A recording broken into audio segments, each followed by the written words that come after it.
Test, test, test.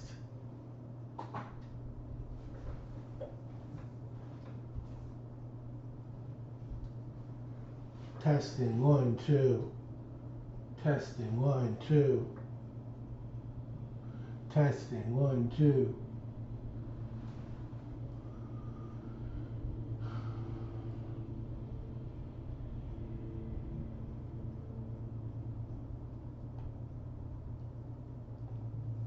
Recording in progress.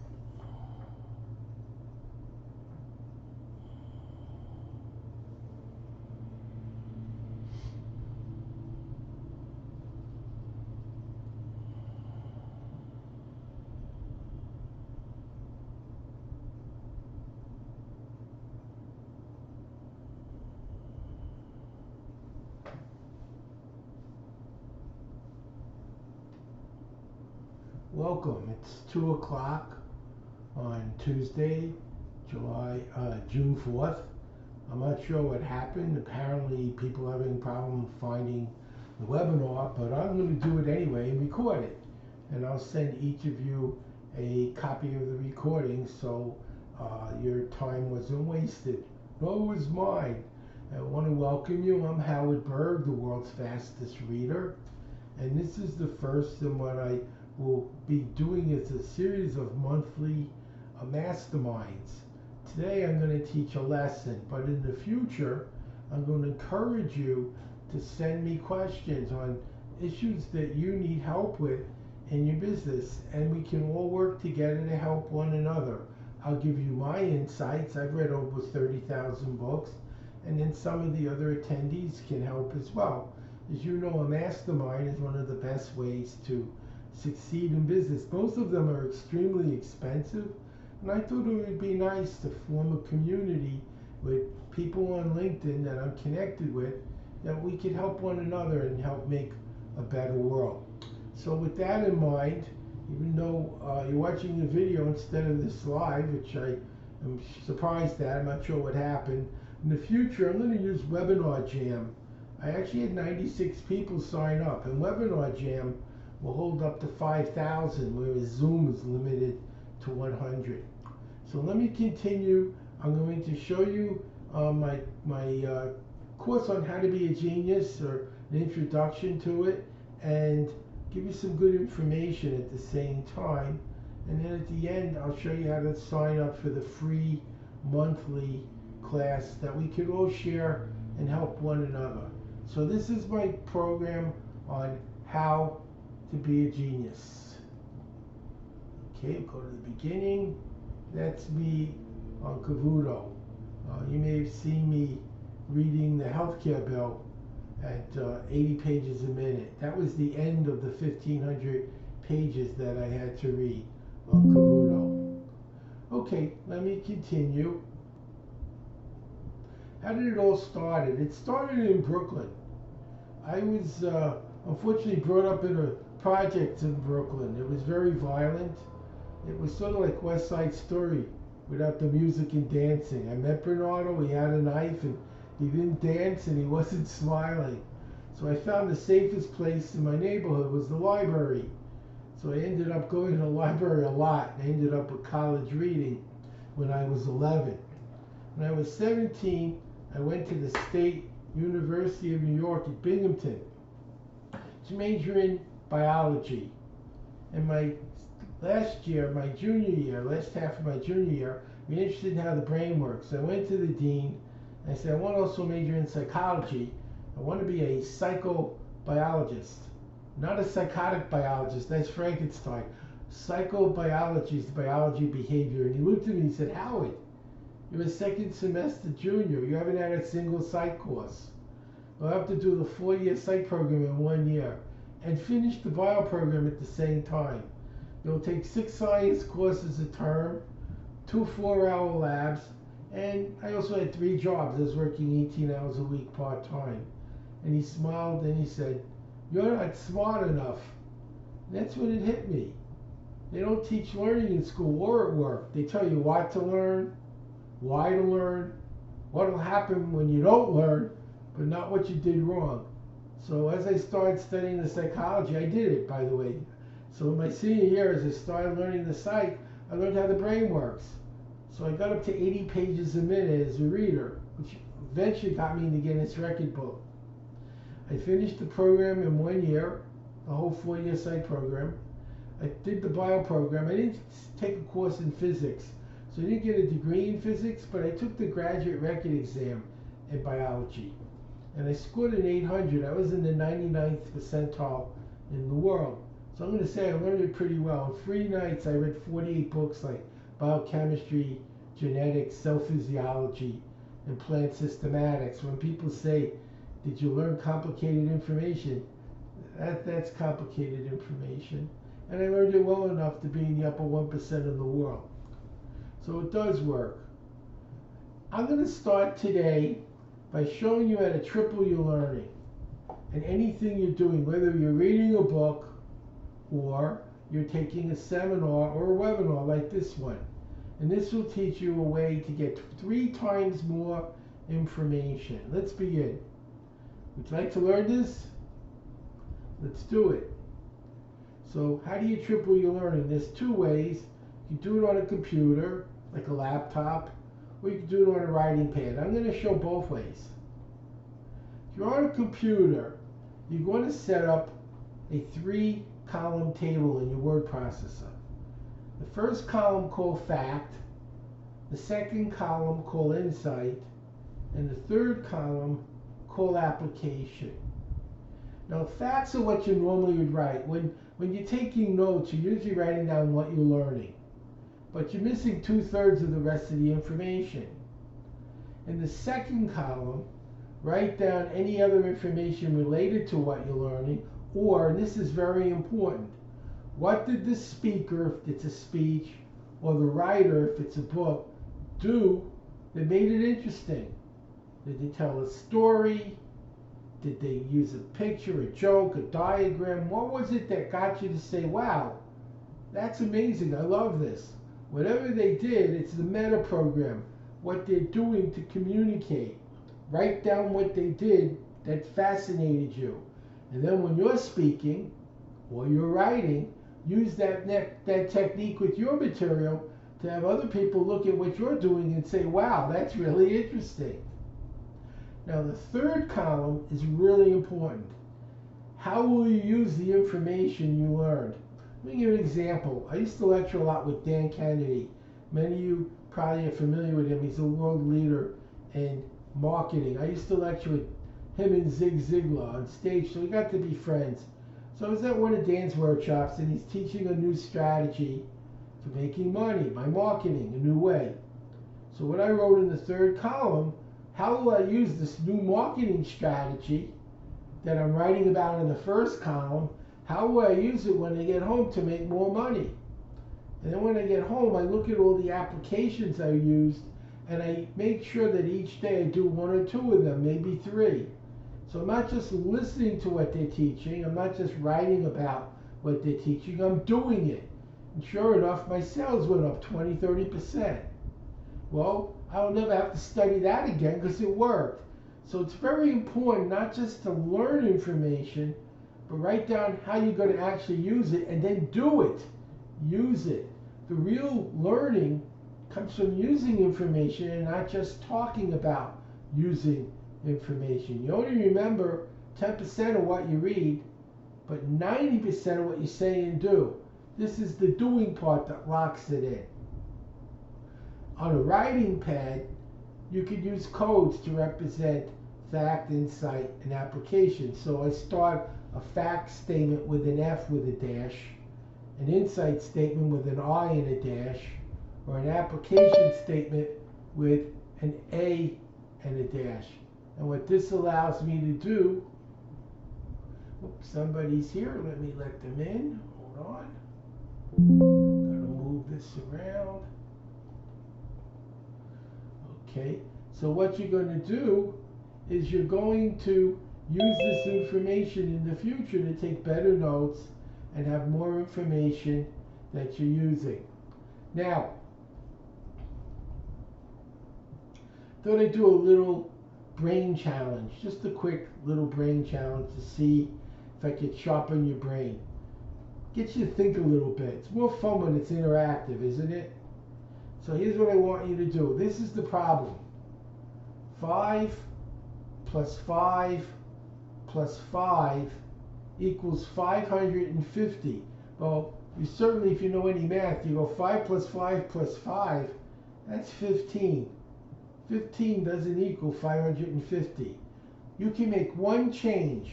The only change you can't make the equal sign an unequal sign. You can make one change to what you're seeing, and this statement will become true, just with one simple change.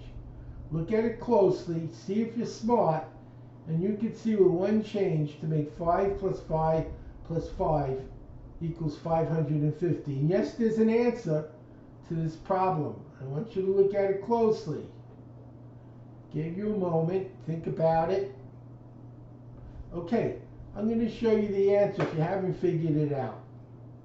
5 plus 5 plus 5 does not equal 550, but if I make one of the plus signs a 4, I wrote it in red so it'd be easier to see. So instead of 5 plus 5 plus 5, I changed the plus sign to a 4 by just making a little line. So now it's 545 plus 5, and that does equal 550. Okay, well, what made this problem hard to solve? What made it hard to solve is you saw a math problem. It wasn't a math problem. The solution was a formatting problem. And so a lot of times in our day-to-day businesses, we're looking at the wrong problem. We think we're looking at the problem we need to solve, when actually it's a very different problem. You see, your brain gives you the answers to the questions you ask. If you say, why am I a loser? Your brain will tell you. If you said, how could I be a winner? Your brain can do that too. So you have to be very careful about what your meta program is when solving problems at work. The questions you ask make all the difference between success and failure. If you saw a math program and a math problem, you didn't get the answer. If you saw a formatting problem, you did. You have to think outside the box, and I'm going to show you today how that kind of thinking can be done. This is one of my students. It looks like a little boy who passed the bar in California at 19. Was it a fluke? His 22-year-old brother is also an attorney, flight instructor, and recently a pilot for Southwest Airlines. His sister's 15, first-year law student, and his brother is 17, second-year law student. They'll be the youngest people in history to pass the bar in California. When you know how to learn, you can do anything, at any age. I have lots and lots of 11-year-olds around the world. Super smart kids. They were normal when I met them, but I taught them the secrets to learn. Now they're in college at 11 getting A's. How do you switch on genius? That's what I want to teach today. This isn't a learning workshop, it's a genius workshop. Here's something I discovered to switch on genius. Do you remember when you were very young, there was a game that was often played in kindergarten or preschool. It was called Hot and Cold. The way the game worked is one of the students would go outside the room so they couldn't see what was happening, and the rest of the class and the teacher would hide something that they couldn't see. And when they came in the room, as they got closer and closer to the object, they were warmer, hot, burning. The closer they got, the hotter it was. The further they got, the colder it was.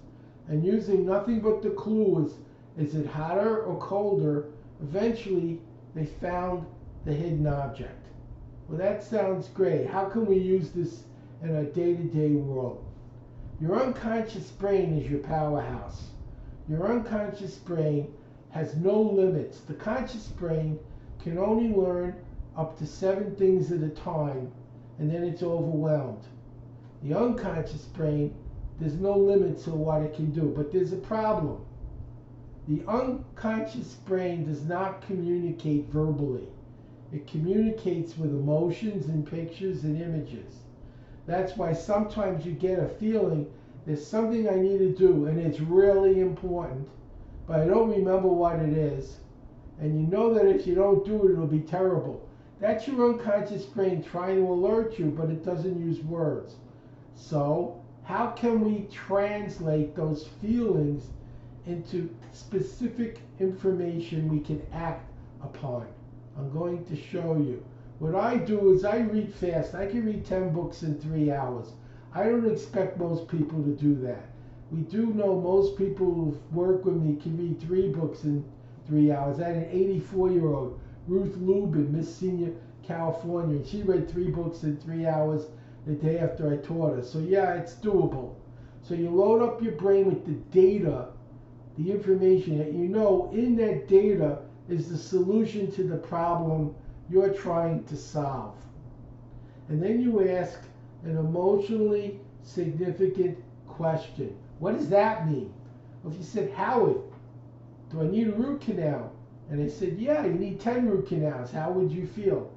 Good or bad? Well, if you're the dentist, you'd feel really good. But most of us would feel terrible. If you said, Howard, did I win the lottery? I said, yeah, you won $60 million. How would you feel? Good or bad? Most people would think winning 60 million was something good. So, ask your question that has an emotional meaning, and then how do you feel? Good or bad? Is a good feeling mean that it's good, it's working, it's a yes, or is it a no? If it's did I win the lottery, a good feeling means you won the lottery. If you're feeling bad with a root canal, means yes, you're getting a root canal. And so based on those emotions, just like hot and cold, you can translate what your unconscious is trying to tell you by how you feel, by asking it a series of yes or no questions that have a feeling attached to them. Good feeling, bad feeling, stressful feeling, relaxed feeling. And with practice, you can get a lot of very, very good information in a short time, but it's not instantaneous. It takes practice to master the technique. Another thing you can do to get smarter is change your perspective. You have the same question, but you have a different answer. With the same data, how does that work? Well, I'm going to show you in business a specific where that happened in the real world. There was a time years back when DVDs first came out, and if you remember, there were lots of little mom and pop shops everywhere renting DVDs. And then came Blockbuster, and they bought the DVDs by the trainload. They had tens of thousands of stores all around the world, and they could buy these DVDs so inexpensively by the trainload that they could afford to rent them out at a fraction of the price of anyone else. And what happened? All the companies doing DVD sales went out of business except for Blockbuster. They couldn't compete until a company called Netflix came along and said, we don't need stores. We could send the DVDs out from a couple of warehouses through the mail. We won't have the overhead. Every store has rent and has insurance and employees and utilities. There's a lot of overhead. A couple of warehouses are a lot less expensive. And what happened to Blockbuster? They're gone. They're bankrupt. The solution they had was great until a better solution appeared. And then another company came up with even better solution, Redbox. They put kiosks in front of stores.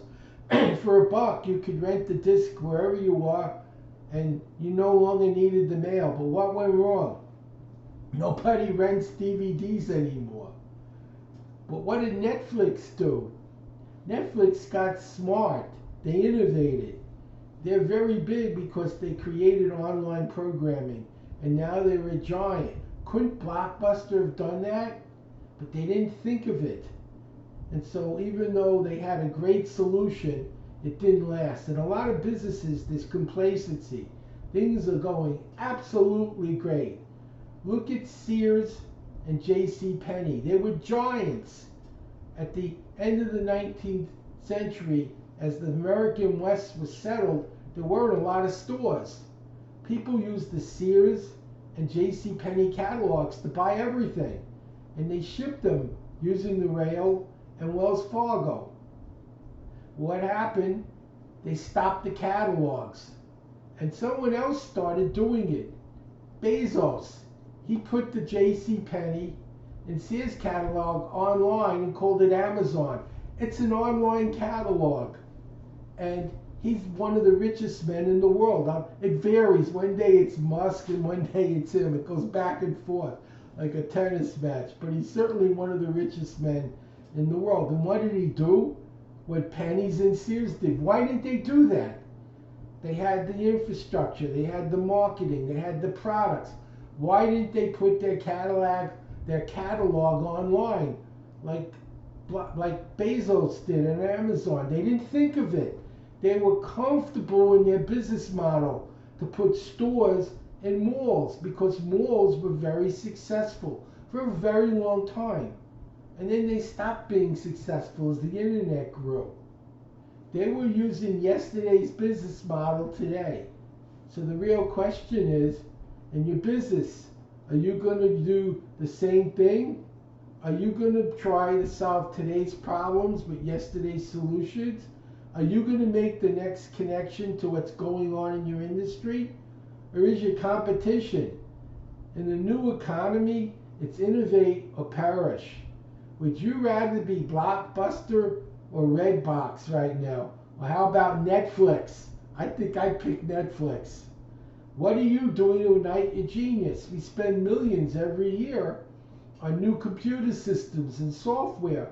What about upgrading the thinking capabilities of your people? Philip Kotler is an excellent professor of marketing at Kellogg School of Management at Northwest University. This is what he said. Today's marketing has become a battle based more on ownership of information than on ownership of other resources. Competitors can copy each other's equipment, products, procedures, but they cannot duplicate the company's information and intellectual capital. The company's information content may constitute its chief competitive advantage. What makes Apple Apple? It's people. What makes Microsoft Microsoft? It's people, the knowledge they have. You can make a phone, you can make a computer, but you can't be Microsoft and you can't be Apple because they have those people. This is the single most important thing in business today. So you upgrade your computers and software, but ultimately it's your associate's mental power. And let me show you what happens when you do that. This is a group of youngsters that I taught in Sugar Land, Texas. I had my own school. They're very young. They were 10 to 15 years old. Alex with the sling in the back did high school biology the whole year in 2 weeks. They say, how well did he do? All our exams were essays. He had 300 essays, like explain the genetic code and how it works. What is a mitochondria? No fill in the blanks, no multiple choice. He had to know. He got 2 questions wrong out of 300 after 1 week, 2 weeks. He finished high school bio.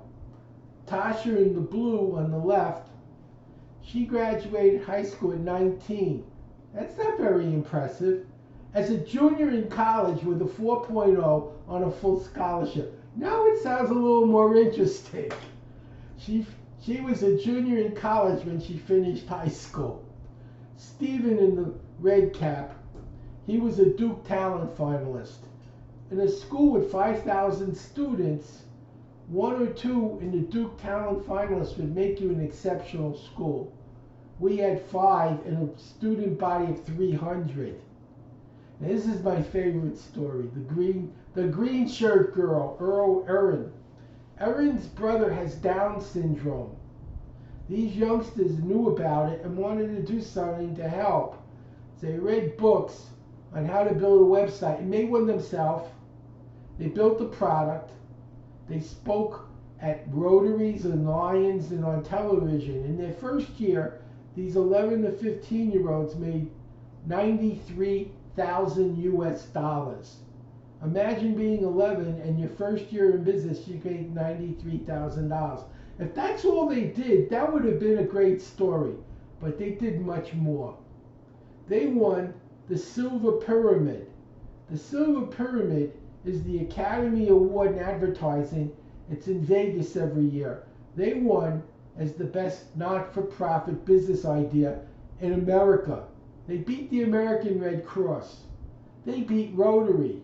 They were 11 to 15 years old. How did they do it? They learned how to think, how to innovate, how to be creative, and learn. Think about this. If young children can form a world-class company using these skills, what can this do for you and our whole country and world? Let me show you now how to unleash genius. I discovered a way to teach normal people, people just like you, how to release their innate genius. When I was a student in psychology and biology, I learned about Carl Jung. He studied all kinds of symbols like astrology and tarot and I Ching. And I was like, why? The man's supposed to be smart. He's educated. Why is he studying these things? It made no sense to me. After I graduated college, I started studying the symbols to see what he was looking for. And I found it. Symbols are the key, opening the door to the unconscious. When you're reading symbols called letters. And we were trained to convert these letters into sounds. So first you learn the letter D and O and G. But then you learn D-O-G is dog. And then you see hot dog, which is neither hot nor a dog. You're seeing the grouping. Your brain is translating these symbols into meaning. Well, there's actually 3 levels of meaning. And this comes from graduate courses I took in learning. The first level is called literal. It's what's on the page. It's the words. Literally, it's what it says. Then there's implied learning. This is not on the page. If I said the woman wore a red dress, you would say, well, what's a dress? What's wearing? What's a woman? You have to know something or you couldn't read anything. So there's a presumption that you know something. And sometimes you don't know that something. If you've ever been in a room where everyone's understanding what's going on except you, it doesn't mean you're not intelligent. It means there's a piece of data or information that you missed somewhere that they presumed you had. And they did have and you didn't. And then there's inferential learning. This is your goal. Understanding the meaning and significance at a high level. Let's do an experiment and demonstrate specifically how this works. Literally, look at the screen and write in the chat box what you're seeing. And if you're like most people, what you're seeing right now and writing down is, I see a blue circle with a dot in the middle. That's right, that's what you're seeing, literally, a blue circle with a dot in the middle. And if I asked you, how interesting is this? The correct answer is, not very interesting. It's a blue circle with a dot. So what? That's what most learning is like today in school and companies. You're given information, you're told, go learn it. Why? Because I said so. And you just simply digest the data. I'm going to show you level 2. This is not just a circle with a dot. It's the symbol of the sun. It's the symbol of the sun in astronomy. And because many, many centuries ago, astronomy and astrology were the same thing. All astronomers were astrologers. Not today, but hundreds of years ago when the symbols were created. And so it's the symbol of the sun, both in astrology. Remember I told you I'm studying symbols, and in astronomy.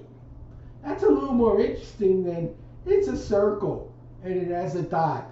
But not a whole lot more interesting. Wouldn't you agree? What if I told you it's one of the meanings of life? And it is. And I'm going to show you now how to think on the genius level, how to go beyond the obvious. It doesn't look like a lot of information. Let me try to open up your mind to a deeper meaning. The point at the center of the circle is really very small. We made it big enough to see. But a point at the center of the circle is almost invisible. So it symbolizes spirit or God, something that's everywhere you look, but you can't see it anywhere. The circle on the inside is the self. The outside of the circle is everything that isn't the self. So what does this tell us? Everyone is one thing, spirit at the center. We look different, we act different, but despite all the differences between us, at our center, we're all one thing. Brotherhood then isn't a euphemism, but a reality. Is that more interesting? Then it's a circle with a dot in the middle. Do you see the difference in the thinking that's going in to analyzing beyond it's a circle with a dot, it's a symbol of the sun, to it's one of the meanings of life? Imagine having that capability in business. Let's do one more unsolvable problem. Let's look at how everything was created. And I'm not saying this is the solution. What I'm saying is it's a solution. When you have problems, you need to look for possible solutions. Many of them will be wrong. But if you don't make mistakes to find the right solution, you'll never find it if you give up. So all the religions start with, in the beginning was the Word. And it doesn't matter which faith you're in, it's the same. I read a lot, and it's in all the religions. It starts with a vibration. So a vibration has a wave. A wave has a crest and a trough. So it's one sound, one wave. One side is yang, it's male. One side is female. So the one vibrating creates the three. The three are really just one thing, but they're not.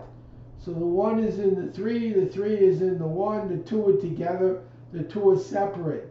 And if you overlay them, you have the color circle.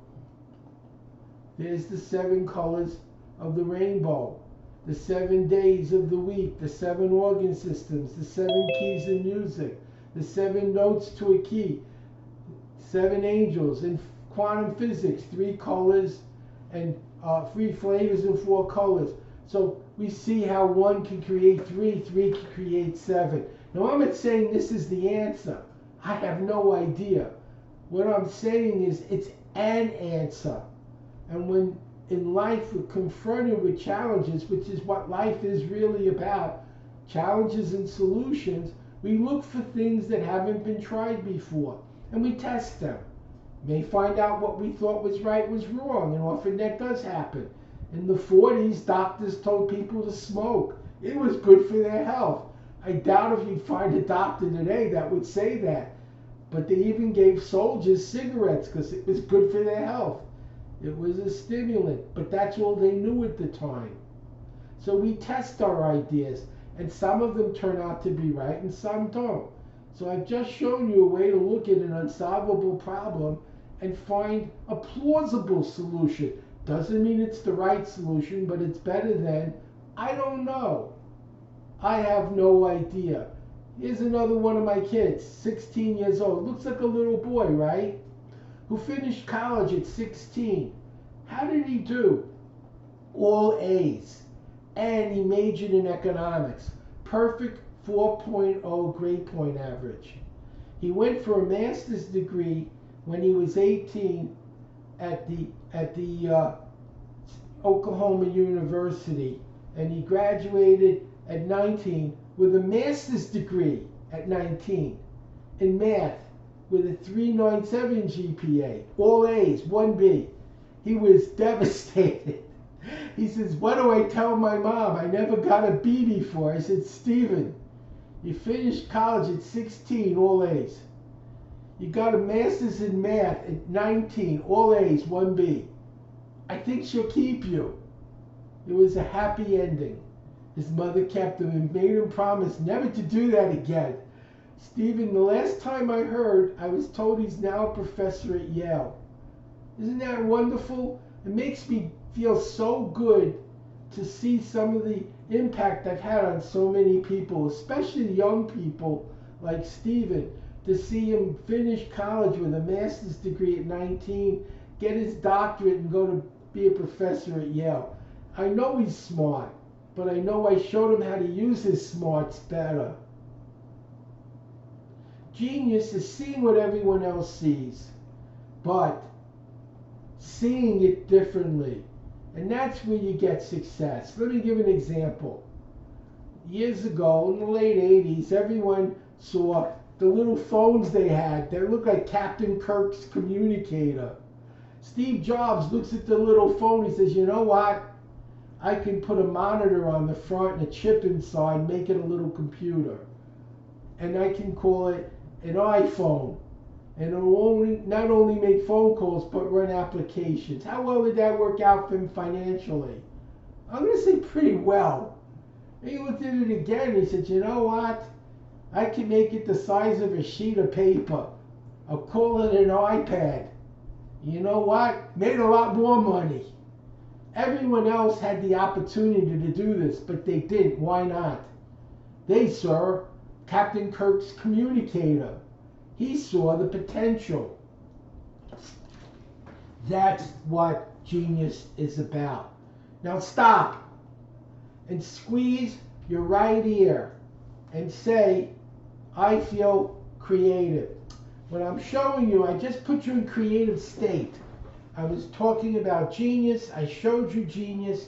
I awakened your brain. And while you're in that state, you squeezed your left ear, your right ear, and said, I feel creative. This is called anchoring. It's part of a discipline called neuro-linguistic programming. You remember Pavlov. He rang a bell, he fed a dog. He rang a bell, he fed a dog. Eventually, he rang a bell, and whenever he rang the bell, the dog drooled. You don't want to drool, but you can create emotional states and then trigger them, not with a bell, but by a touch. And if you do this every day for 90 days, it becomes fixed in your mind, and you can trigger the state. I taught this to the U.S. Special Forces at Fort Bragg and the Royal Thai Army in Bangkok. By learning how to create states, imagine in business, you didn't just tell people what they needed to know, but how to be in the right state to use it. Imagine I'm teaching you how to drive. You're ready to pass the road test. You call me up, you failed. How did you fail? You know how to drive. I got nervous. It was a test. What if I didn't just teach you to drive, but how to stay calm during the test? What would happen? Would I have more referrals? Would I have more happy clients? Most businesses focus on giving people good information, what they need to know and what they need to do. But what they don't do is teach them how to be in the right state of mind to do it successfully. And many of the failures that you experience in your business are due to the fact people were in the wrong mindset to successfully do what you were telling them. So you've now learned how to anchor a state. Now, this is the state for creativity, for creating seminars, making new products, self-development, marketing, all the things that matter in business. And reflect. When you're in a state, how does your mind feel? What are you tasting, smelling, seeing, hearing? Become fully conscious with your state of mind. And compare that to where most people are day to day. What's for lunch? How's the weather? Do you see the difference between what's the meaning of life and what are we having on our pizza? Those are both questions. Which question is going to lead to more intelligence? Now, there's a certain amount of time each day we need to spend on what we're doing. Absolutely. But how much time are we spending each day on asking the big questions? Who am I? Where am I going? How can I become better at what I do? What am I not doing? I'll tell you the best question you can ask. This is the question I taught to the Special Forces. They're very well trained. But everyone has a bad day at work. You have a bad day, you work late. Maybe you don't get to go on vacation when you plan. They have a bad day, they go in a body bag. So it's really important they ask the right question. I said, this is the most important question you could ask when things go wrong. And things go wrong. Life is about problems and solutions. Everyone has a day when things go wrong. The question to ask is not, why is this happening to me? This isn't fair. Well, it's happening and you might be right. It isn't fair. The right question is, what's the next best thing I can do now? Look for the solutions. Don't whine and opine on the problems. Focus on what your options are in business and in life. Always ask yourself, what's the next best thing I can do now? And the next best thing you can do now is go to howiereading.live when we're done. I am going to be doing a monthly live mastermind where I'm not just teaching, but you're asking questions and sharing your problems with other people who are on LinkedIn that have businesses and situations to find solutions. We'll help each other. We'll find answers to problems each of us have by working together. Now, usually masterminds are super expensive.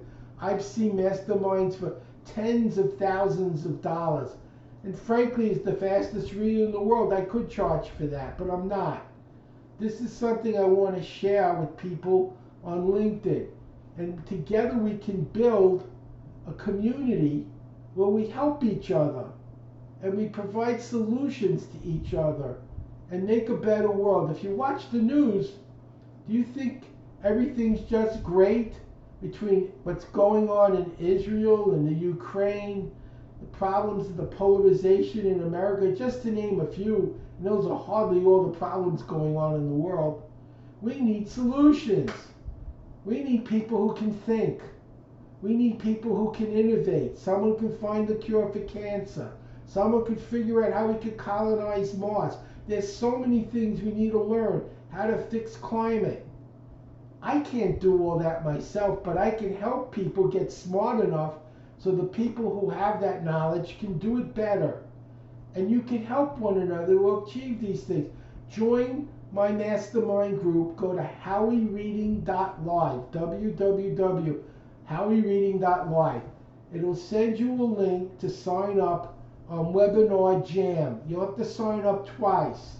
On Webinar Jam, you'll get a link to the monthly webinar. The first thing is so I can email you when we're doing the webinars each month. The second one is the actual webinar, so that's why you have two. And the reason we're using Webinar Jam is my room holds 5,000 people. I don't expect to have 5,000 this week or next week, but it'll grow. And as it grows, we can help more and more people. My Zoom is limited to only 100. Webinar Jam is 5,000, so it's a no-brainer. Let's use the bigger system to help more people. Please share this link with people you care about. People in business, colleagues, family members, people you know who can use some help from other people on how to solve some of the problems they're doing. This is not something I'm charging for. This is something to make a difference. I have a gift. I read 80 pages a minute. And I believe when you have special talents and abilities, you're supposed to use them to help make a better world. And I'm under no illusion that I can solve all the world's problems.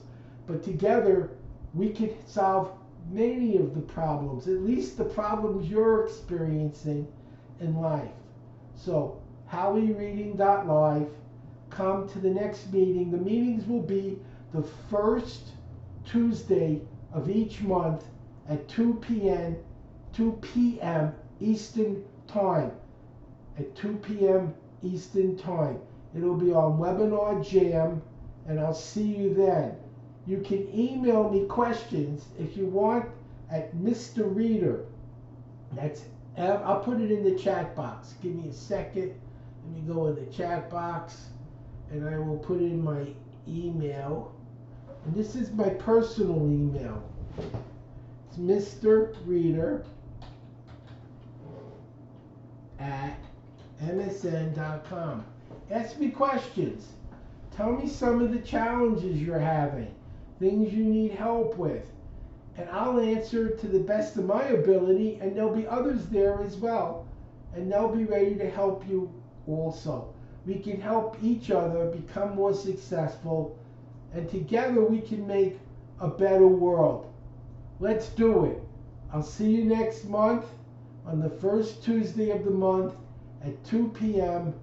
Eastern Time, and it'll be on Webinar Jam. Thank you very much for coming, and I'll see you next month. Till then, best of success.